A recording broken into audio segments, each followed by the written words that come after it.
Todos en nuestra vida personal y profesional hemos tenido que enfrentarnos a algún laberinto. Para entrar en el laberinto, en el cual a veces se esconde un monstruo, y después salir con bien de él, hay que ser muy observador, rastrear las pistas y dejarnos aconsejar por todas aquellas personas que nos quieren o que controlan mejor el terreno. Así hizo Teseo, el héroe ateniense, cuando entró en el laberinto de Creta, dio muerte al Minotauro y salió después recogiendo el hilo que Ariadna le había prestado. No en vano, el hilo de Ariadna no es otra cosa que un laberinto desenredado.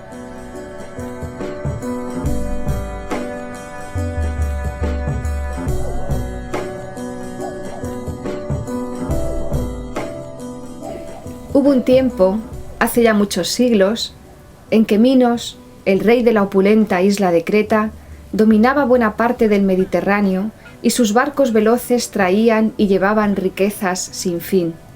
Su control sobre el comercio naval era total y contaba además con numerosos aliados. Sin embargo, la felicidad de Minos no era ni mucho menos completa. Su hijo Andrógeo, vencedor en unos juegos deportivos celebrados en Atenas, había sido asesinado por aquellos a quienes había vencido. La venganza estuvo a la altura de su dolor de padre. Minos, tras un largo enfrentamiento, impuso a los atenienses un terrible tributo a cambio de la paz. La ciudad vencida tendría que enviar cada 9 años 14 jóvenes, 7 muchachos y 7 muchachas, a Creta, para que sirvieran de alimento al Minotauro, un horrible ser que tenía torso, brazos y piernas de hombre, mientras que la cabeza era la de un toro de enormes cuernos. Esa monstruosa y feroz criatura era fruto de la pecaminosa pasión que Pasífae, la reina esposa de Minos, había sentido por un espléndido toro de los rebaños regios. Un famosísimo arquitecto ingeniero, llamado Dédalo, la ayudó a consumar su deseo animal, construyendo una admirable ternera en cuyo interior se ocultó la mujer, dispuesta a recibir al toro del que se había enamorado. Minos, avergonzado por la acción de su alocada esposa, no se atrevió, sin embargo, a acabar con la fiera y mandó que fuera encerrada en una cárcel de la que no pudiera salir jamás. Mas esa cárcel, construida por ese mismo hombre lleno de ingenio, carecía de puertas y no se cerraba con llaves de ningún tipo. Dédalo había concebido un espacio por el que discurrían numerosos pasillos, con constantes cruces y tortuosos recodos, de modo que nadie que entrara en él fuera capaz de encontrar la salida. Ese fue el primer laberinto, y en él quedó prisionero Asterión, pues así se llamaba el Minotauro. Esta fue la manera de que se sirvió Minos para retirar al monstruo de la vista de los hombres, y allí debían llegar cada 9 años los 14 jóvenes atenienses marcados por el infortunio para ser devorados. En 2 ocasiones pagó ese sangriento tributo la ciudad de Atenas, pero transcurridos 18 años, el joven Teseo, hijo del mismísimo rey Egeo, se ofreció como voluntario para acompañar a los otros 13 muchachos, con la esperanza de poder dar muerte al Minotauro y librar así a sus compatriotas de tan dura obligación.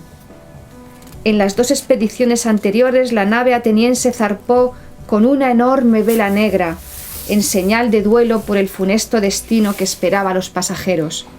Sin embargo, en esta tercera ocasión, además de la vela negra, Teseo llevaba plegada otra blanca, para ser izada en caso de que la expedición culminara con éxito, pues el rey quería conocer cuanto antes el resultado de la peligrosísima aventura que había decidido emprender su hijo. De modo que, hechos los preparativos de rigor, la nave salió del puerto de Atenas y puso rumbo a la isla de Creta, con sus pasajeros llenos de tristeza y temor, a pesar de su juventud. Por contra, Teseo confiaba plenamente en sus propias fuerzas y en su propio destino. Pero ni en sus mejores sueños el joven ateniense podría haberse imaginado lo que le había de suceder. Pues nada más embarcar en la temida isla de Creta, objetivo último de su viaje y tal vez también final de su vida, he aquí que una de las hijas del rey Minos y de la reina Pasífae, Ariadna, se enamoró del apuesto extranjero, cuyo semblante denotaba osadía y arrojo, y no humillación y temor. De modo que se las arregló a la menor oportunidad y en un instante a solas, para prometerle ayuda en su inminente aventura, a cambio de que la desposase y la llevase de vuelta consigo a Atenas. Teseo, con el rostro iluminado por una sonrisa y con los ojos brillantes de alegría, pero guardando la necesaria discreción, así lo prometió. Te juro, bendita Ariadna, por mis dioses y los tuyos, o por lo que haya más solemne que los dioses mismos, que seré tuyo y tú mía serás, mientras la vida aliente nuestros cuerpos, y que nunca, por mi voluntad, me habré de separar de ti. Al tiempo que su corazón y su ánimo se fortalecían con la luz de una nueva esperanza. Ariadna, al punto, decidida ya a todo y olvidada de sus obligaciones familiares y patrias, pues el amor de sus muy juveniles años hacia el ateniense podía con cualquier otro sentimiento, se dirigió al arquitecto Dédalo y le preguntó con la persuasión y la aparente ingenuidad de que es capaz una niña inocente. ¿Cuál es, mi querido y sabio Dédalo, el secreto que encierra ese laberinto que tú has construido? ¿Cómo se puede salir de allí una vez que en él se penetra? ¿Por qué no puede escapar de él ese monstruo terrible que allí encerró mi padre, si carece de puertas y no es necesaria llave ninguna para impedir el paso? Dímelo, querido Dédalo, pues deseo compartir yo sola contigo ese secreto y me muero de ganas por saberlo. Mas Dédalo, tan sabio por sus años como por su talento, se negaba a revelar el secreto, temeroso tanto de la osadía de la joven Ariadna como del castigo que pudiera infligirle el rey cuando se enterase de su indiscreción. Ariadna, sin embargo, insistió con nuevas y aún más apremiantes palabras, de modo que el arquitecto, conmovido por sus ruegos y urgido por la mala conciencia de sus actos pasados, de los que se derivaban las desgracias del presente, se decidió por fin a hablar, por si con sus palabras y con los osados propósitos de la chica se pudiera poner punto final a tantas desdichas. Sé bien lo que te propones y por qué me haces esas preguntas, mi pequeña Ariadna, pero te voy a abrir mi corazón y con él mis secretos. Ninguna puerta, en efecto, ni llave ninguna cierran el paso a quien penetra en el laberinto. Tampoco hay obstáculo ninguno que impida la salida, salvo los intrincados pasillos, llenos de encrucijadas y recodos, siempre envueltos en una siniestra oscuridad, que devuelven una y otra vez al incauto al centro del mismo, pues no hay mente humana que alcance a guardar la memoria de los caminos andados, ni evite repetir una vez y otra los mismos errores. Nadie puede salir del laberinto, pues todos somos víctimas de nuestros propios desatinos y de nuestras propias equivocaciones. Por ello es preciso contar con una ayuda tan sencilla como nadie pudiera imaginar. Las mayores dificultades se vencen con simples estrategias, si la luz de la ilusión es capaz de disipar las tinieblas de nuestra mente. Toma, Ariadna, este ovillo de lana en el que un largo hilo se haya enrollado. Tómalo, pues veo que tu corazón está iluminado por una poderosa e implacable ilusión. Entrégalo a quien merezca tu confianza y dile que ate un cabo en el acceso por donde penetre en el laberinto y que lo vaya desenrollando a medida que avance por sus oscuras sendas. Cuando desee salir, bastará con que desande el camino recorrido, siguiendo la ruta que le marque el hilo salvador. Así habló el astuto arquitecto y selló sus palabras mientras acariciaba los rubios cabellos de la jovencita Ariadna. Su silencio ahora estaba lleno de incertidumbres y congojas, pero también de débiles esperanzas. Ariadna, por su parte, no sabía si maravillarse más de la sabiduría del anciano o de la sencilla estratagema que habría de permitir a su amado salir airoso del laberinto, si es que lograba vencer al Minotauro. Corrió, pues, a desvelar el secreto a Teseo y lo encontró rodeado de los otros jóvenes atenienses, dispuestos ya al terrible e inevitable sacrificio. Teseo les daba ánimos y les exigía confiar en sus dioses y en especial en la diosa Atenea, pues sin duda de ella habría de llegarles cualquier forma de salvación. Al ver a la joven cretense con el rostro lleno de alegría, Teseo se retiró a hablar a solas con ella y recibió de ese modo el último remedio preciso, pues el valor y la fuerza no le faltaban para poderse enfrentar al Minotauro. Mas a nadie, ni siquiera a sus más queridos compañeros, reveló lo ocurrido. Llegado el momento terrible en que los jóvenes atenienses debían ser entregados al monstruo, fueron vestidos con limpias túnicas blancas y sus cabezas coronadas con festivas guirnaldas de flores. La procesión que se dirigía a las hambrientas fauces del laberinto caminaba al paso de alegres músicas y danzas, entre una muchedumbre que contemplaba jubilosa cómo aquellos desdichados venidos de fuera iban a ser ofrecidos a un monstruo que de ese modo ya no necesitaría aplacar su ferocidad y su hambre con los jóvenes cretenses. Sin embargo, los muchachos destinados al suplicio avanzaban llenos de angustia y temor. La tristeza de unos pocos era la felicidad de muchos, y a nadie le hubiera resultado difícil distinguir, a pesar de los atuendos y los adornos festivos, quién era ateniense y quién habitaba en Creta. Penetró el cortejo en los oscuros pasillos del laberinto y de inmediato quedaron los 14 atenienses a solas con su destino. Teseo ató un cabo de su ovillo en una gruesa piedra que habría de señalar el inicio de su andadura y se puso al frente de la temerosa comitiva, animándoles y exigiéndoles confianza en él y en los dioses que les protegían. Caminaron a tientas, adentrándose cada vez más, y tropezaron en repetidas ocasiones con los restos de los humanos que hollaron esos mismos pasillos antes que ellos. No era fácil conservar la calma ni mantener ninguna esperanza ante esos aterradores espacios, donde el silencio, la oscuridad y un hedor insoportable a podredumbre y excrementos producían más temor que los mismísimos caminos de los infiernos. El aire no se movía, ni una brisa fresca que indicase una posible salida, ni un hilo de luz que prometiese el regreso bajo el sol. Solos caminaban los atenienses, a solas con sus miedos. Tan solo Teseo se mostraba firme y convencido de que aquel siniestro paseo acabaría pronto y que todos saldrían con vida de él.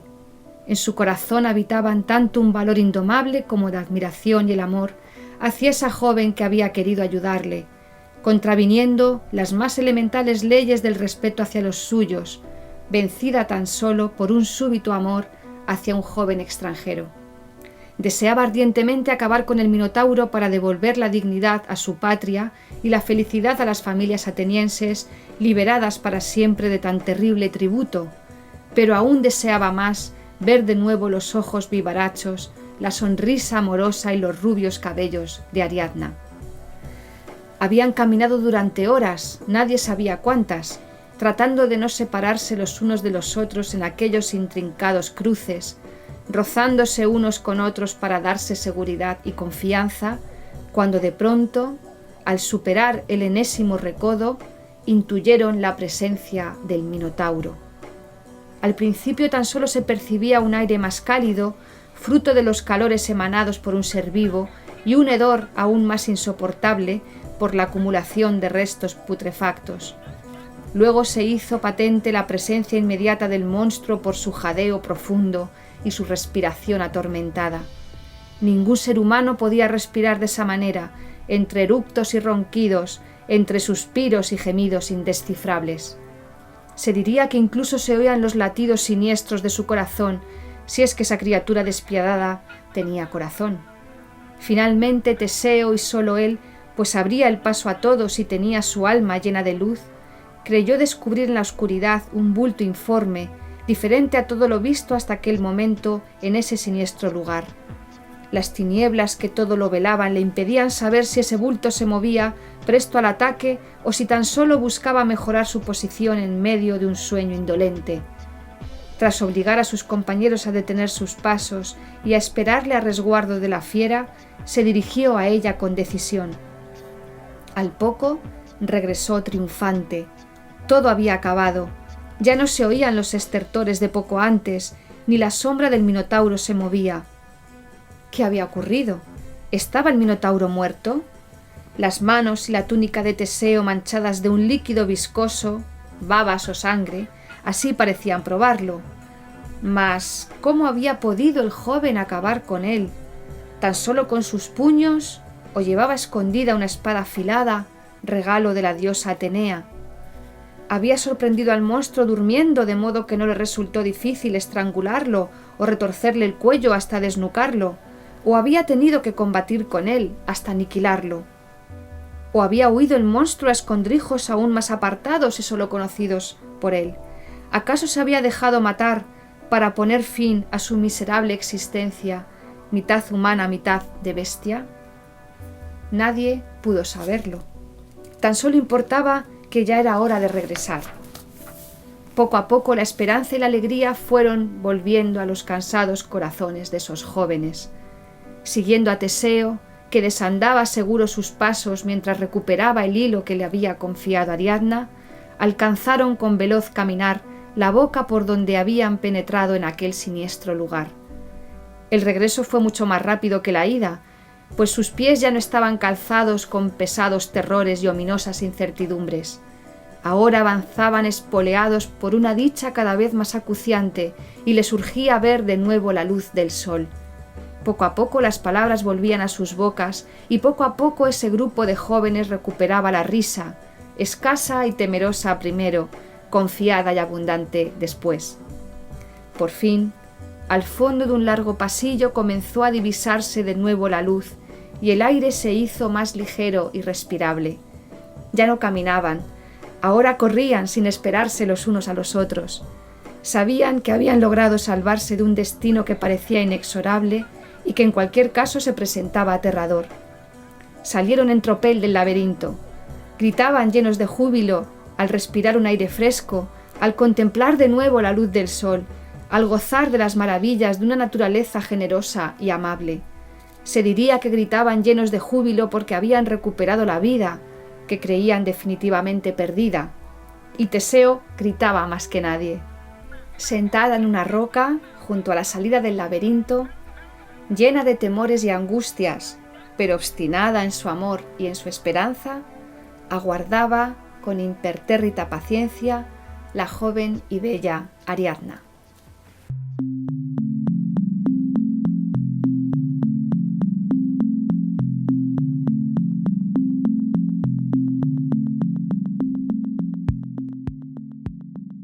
El laberinto es una metáfora de la vida.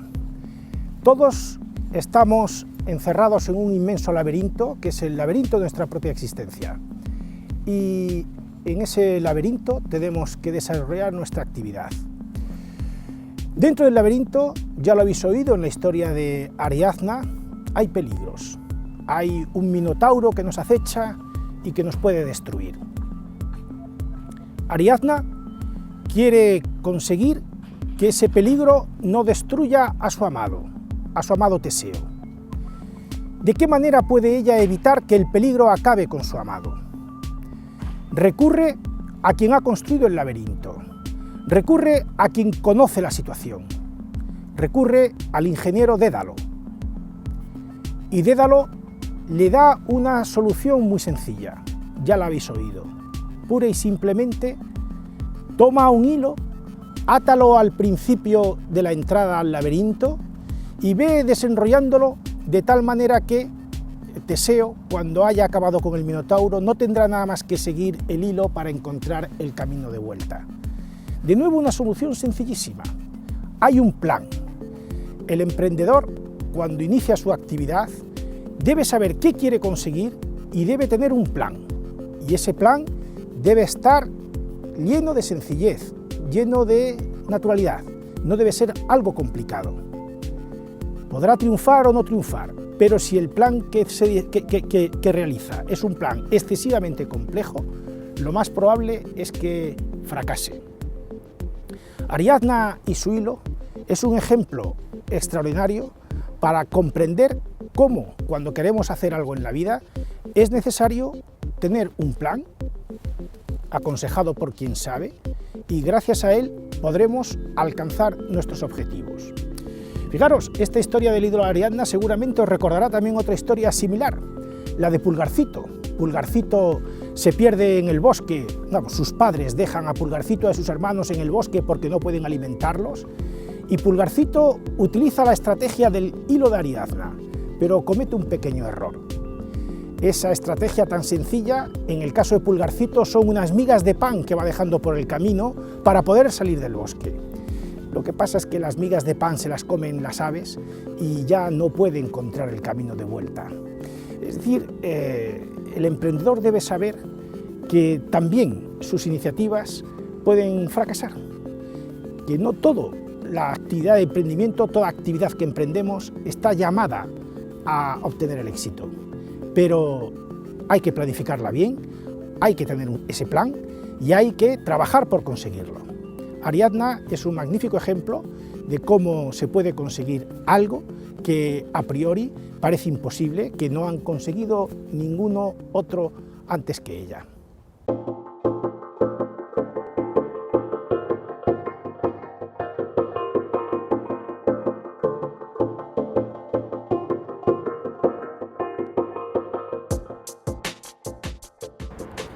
En los retos anteriores hemos podido observar cuáles son los defectos, los fallos, las faltas en las que puede incurrir todo emprendedor. También hemos visto sus virtudes, pero la mayor de ellas, además de esa sabiduría, esa inteligencia que debe de acompañarle, estaría el conocimiento.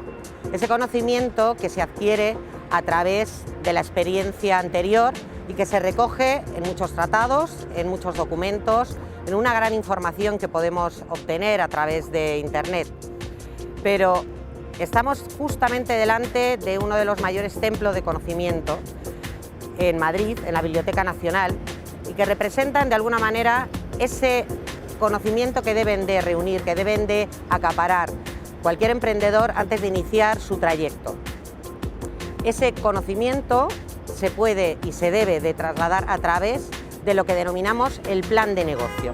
Un plan de negocio que es una guía, que es el hilo de Ariadna de cualquier proyecto de emprendimiento, que es prácticamente de carácter obligatorio y que nos debe de servir de referencia en todo momento para no perdernos en ese largo camino que iniciamos cuando emprendemos cualquier empresa.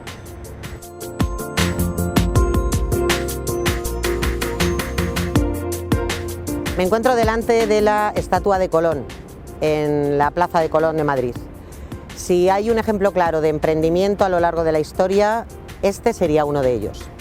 Cristóbal Colón, para emprender ese viaje hacia las Indias por una ruta más corta, consultó sobre todo con expertos, con ese consejo de expertos que deben ser necesarios para poder afrontar con un mínimo de conocimiento cualquier proyecto.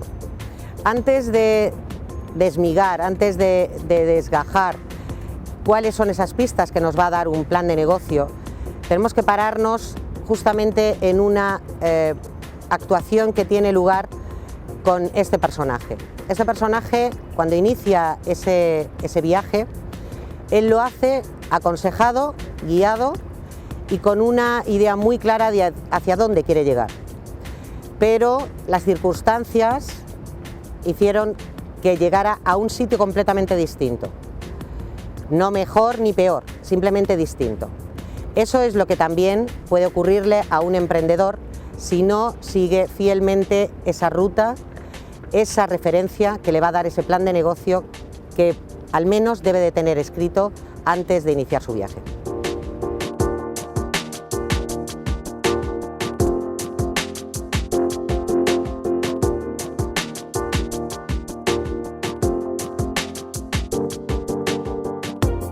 Y así nos encontramos con ese hilo de Ariadna del emprendedor que va a ser el plan de negocio. Por supuesto, ese plan de negocio tiene que estar escrito y bien definido.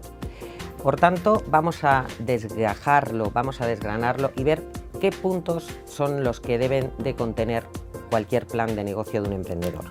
En primer lugar, por supuesto, la identificación del proyecto. Tenemos que identificarlo y además hablar de los antecedentes de ese proyecto. cómo se ha originado la idea, qué razones han motivado la puesta en marcha de este proyecto empresarial que presentamos. También, como no, después de identificar al proyecto, hay que identificar también a los promotores, a esos emprendedores que tienen que contar una breve historia personal y profesional para poder justificar una cierta experiencia y un conocimiento que les impulsa a llevar a cabo ese proyecto de emprendimiento. Por supuesto, la formulación jurídica, cómo se van a constituir, en qué sociedad, comunidad y además el capital social que tienen previsto y por supuesto cómo van a repartir ese capital social en esa composición del accionariado. El tercero sería el análisis del producto o servicio, una descripción detallada de ese producto o servicio, los aspectos que lo diferencian respecto de su competencia, el precio de venta de los productos o servicios, la protección legal y las normativas a cumplir y, por supuesto, si contamos con un área de I+D. Pero además tenemos que pararnos a analizar el mercado, no estamos solos, por lo tanto, tendremos que hacer una descripción de la situación actual para saber dónde colocamos ese proyecto de emprendimiento, cuál es la demanda y cuál es nuestra oferta. Los medios productivos con los que vamos a contar para poner en marcha ese proyecto, que serían el emplazamiento, dónde nos vamos a ubicar, con qué equipamientos productivos contamos, las fases en las que el proceso productivo o prestación del servicio van a atravesar, la capacidad de producción y prestación de ese servicio, la gestión de compra de las materias primas o de los contenidos, aspectos medioambientales, si es que los hay, de este proyecto y siempre el área de calidad. En el plan comercial, por supuesto, hay que también describir el ámbito de la actuación territorial, donde vamos a ejercer nuestras acciones comerciales, el volumen de ventas que preveemos, el sistema de ventas que vamos a utilizar y, por supuesto, la política de distribución y comercialización. Además, hay que llegar a la parte que más les interesa a nuestros posibles inversores, el plan de inversiones. Las inversiones previstas en el plazo de 3 años y la financiación de esas inversiones previstas. Un plan organizativo que es fundamental para hacernos una idea, donde debemos de ser capaces de definir los recursos humanos necesarios, las funciones que van a realizar, el organigrama de la sociedad, los costes de personal y los aspectos clave de la contratación. Por último, los números, el análisis económico y financiero, los balances de previsión, las cuentas de resultados previsionales y los presupuestos de tesorería. Además, una matriz DAFO, nuestras debilidades y fortalezas y un calendario de ejecución del proyecto. Como vemos, toda esta relación de puntos que contiene un plan de negocios es nuestro hilo de Ariadna particular para conseguir llegar al objetivo que nos proponemos.